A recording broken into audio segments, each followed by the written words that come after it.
If you start typing "no use crying over spilled" into your phone, your keyboard will probably suggest the word milk to finish the thought. It's a helpful little trick we use every day. But that exact same logic, looking at a string of words and guessing what comes next, is now used to write software, analyze weather patterns, and even design new medicines.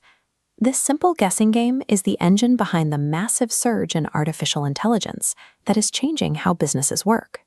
For a long time, building AI for a business was a slow, manual process. If you wanted to sort customer emails, you built one tool.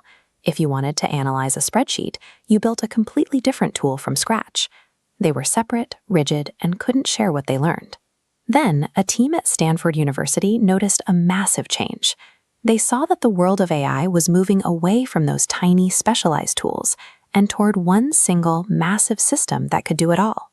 They called these foundation models. Think of it like a single, incredibly deep library of knowledge that acts as a base for hundreds of different apps and tasks at once.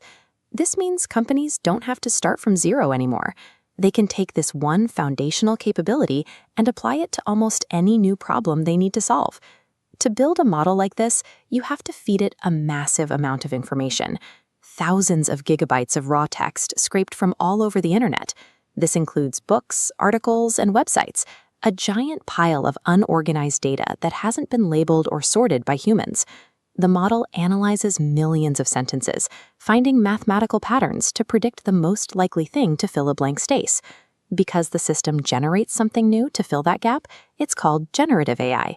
It's important to remember that the system isn't thinking or knowing things in the way we do. It is simply calculating the highest probability of what piece of data should come next. You can guide this massive engine to do specific work by how you talk to it. You don't need to be a programmer, you just have to ask the right question.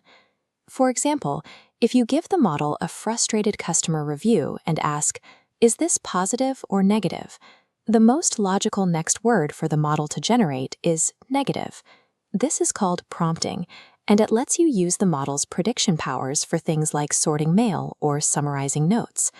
For more complex jobs, a company can do what's called tuning. They give the model a small batch of their own specific data, like legal documents or medical records. This tweaks the model's internal dials so it understands the specific language of that industry. Because the model already has a massive foundation of general knowledge, tuning takes little time and produces a highly accurate tool. These methods transform a general word guesser into a highly valuable tool tailored for a specific business. This works because so many things in our world follow a sequence.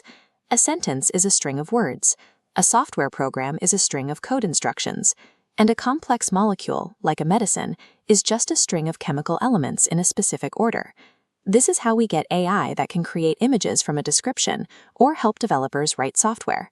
For example, IBM is working with Red Hat to use these models to help programmers complete their code as they type it. This logic scales to science, too.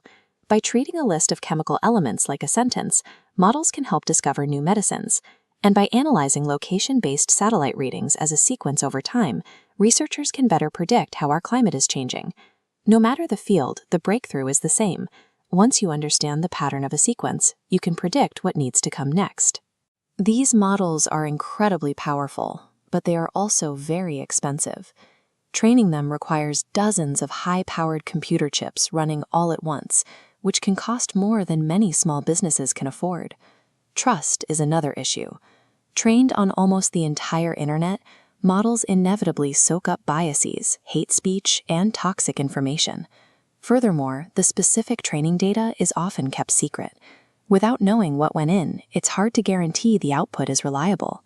While these models are a giant leap forward, researchers are still working hard to make them more efficient and trustworthy so they can be used safely in the real world.